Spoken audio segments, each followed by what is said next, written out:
आज बात करते हैं भारत के लेबर लॉज में हुए एक बहुत बड़े बदलाव की। ये एक ऐसा विषय है जो सीधे सीधे हम सबकी सैलरी, जॉब सिक्योरिटी और रिटायरमेंट की बचत से जुड़ा हुआ है। सरकार ने 29 से भी ज्यादा पुराने कानूनों को एक साथ मिलाकर 4 नए कोड्स में बदल दिया है। और यकीन मानिए, ये बदलाव करोड़ों कर्मचारियों और कंपनियों दोनों के लिए बहुत कुछ बदलने वाले हैं। तो सबसे बड़ा और सीधा सवाल यही उठता है कि इन सब बदलावों का हमारी जेब पर, हमारी नौकरी पर और हमारी सोशल सिक्योरिटी पर आखिर असर क्या पड़ेगा। चलिए इस पूरी बात को एकदम आसान भाषा में समझते हैं। आज हम सबसे पहले ये जानेंगे कि आखिर इन पुराने कानूनों को बदलने की जरूरत ही क्यों पड़ी। फिर हम इन 4 कोड्स के सबसे जरूरी बदलावों को देखेंगे, जिसमें वेतन की एक नई परिभाषा और सोशल सिक्योरिटी का बढ़ता दायरा भी शामिल है। और आखिर में ये भी समझेंगे कि ये जमीन पर लागू कैसे होंगे। चलिए शुरू करते हैं। देखिए, नए कोड्स में क्या है ये समझने से पहले ये जानना बहुत जरूरी है कि आखिर पुराने सिस्टम में ऐसी क्या कमियां थीं कि उसे बदलने की नौबत आ गई। जरा सोचिए, भारत का जो लेबर सेक्टर था वो पहले 29 से भी ज्यादा अलग अलग केंद्रीय कानूनों के एक जाल में फंसा हुआ था। ये कानून अक्सर एक दूसरे से टकराते थे और इनसे एक बहुत ही पेचीदा और पुराना सिस्टम बन गया था। अब इतने सारे कानून होने से कई बड़े दिक्कतें पैदा हो रही थीं। एक कंपनी को अलग अलग कामों के लिए, जैसे सैलरी, बोनस, छुट्टियां, इन सब के लिए अलग अलग कानून मानने पड़ते थे। इससे न सिर्फ देश में बिजनेस करना मुश्किल हो रहा था, बल्कि इन कानूनों को सही से लागू करना भी एक चुनौती थी। और सबसे बड़ी बात, असंगठित क्षेत्र के लाखों करोड़ों मजदूर तो इस कानूनी सुरक्षा के दायरे से पूरी तरह बाहर ही थे। और यहीं पर इन सुधारों के पीछे की सोच बिल्कुल साफ हो जाती है। जैसा कि सीनियर एडवोकेट रवि बीरबल कहते हैं, एक बदलते समाज को बदलते कानूनों की जरूरत होती है। मतलब भारत की आज की अर्थव्यवस्था और वर्कफोर्स के लिए नए और समय के साथ चलने वाले कानूनों की सख्त जरूरत थी। तो इस उलझे हुए सिस्टम का हल क्या निकाला गया है? हल हैं ये 4 नए कोड्स। इन्हें पुराने सिस्टम को आसान और बेहतर बनाने के लिए डिजाइन किया गया है। चलिए अब जरा ये देखते हैं कि इनसे सबसे बड़ी बदलाव क्या आए हैं। मोटे तौर पर देखें तो इन कोड्स ने कई चीजें बदली हैं।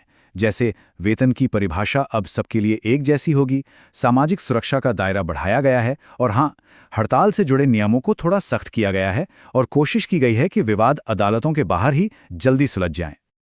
अब आते हैं उस बदलाव पर जिसकी चर्चा हर जगह हो रही है, यानी वेतन की नई परिभाषा। इसका सीधा असर हमारी मंथली सैलरी और रिटायरमेंट की बचत पर पड़ने वाला है।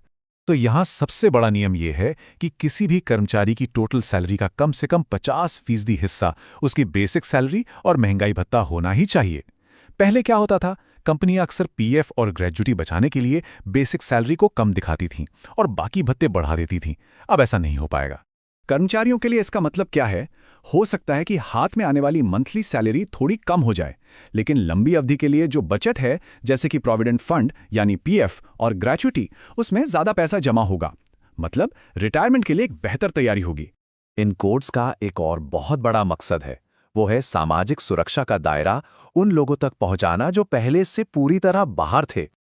और ये एक बहुत बड़ी बात है, अब पहली बार असंगठित क्षेत्र में काम करने वाले लोग, गिग वर्कर्स, जैसे कि ऐप बेस्ड ड्राइवर या डिलीवरी पार्टनर्स, और जो लोग अपना खुद का काम करते हैं, उन सबको भी सोशल सिक्योरिटी के दायरे में लाया जा रहा है।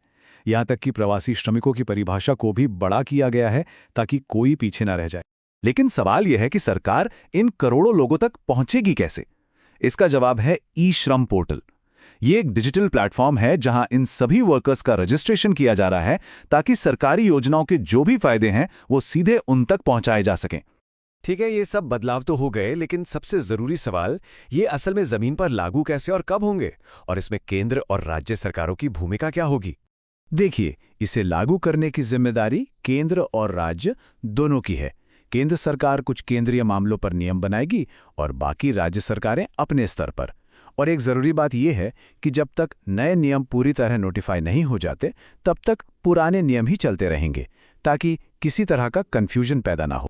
अब आप सोच रहे होंगे कि दोनों सरकारें क्यों कानून बना रही हैं। वो इसलिए क्योंकि हमारे संविधान में श्रम यानी लेबर समवर्ती सूची या कॉन्करेंट लिस्ट का हिस्सा है। इसका सीधा सा मतलब है कि इस पर केंद्र और राज्य दोनों कानून बना सकते हैं। इसीलिए इन कोड्स को पूरे देश में असरदार तरीके से लागू करने के लिए राज्यों की भागीदारी बहुत जरूरी है। तो आखिर में सवाल यही बचता है, क्या ये नए लेबर कोड्स वाकई भारत के वर्कफोर्स की पूरी तस्वीर बदल देंगे? क्या ये कंपनियों के लिए बिजनेस करना आसान बनाने और साथ ही कामगारों के अधिकारों की रक्षा करने के बीच एक सही बैलेंस बना पाएंगे? खैर, इसका जवाब तो हमें आने वाला वक्त ही देगा।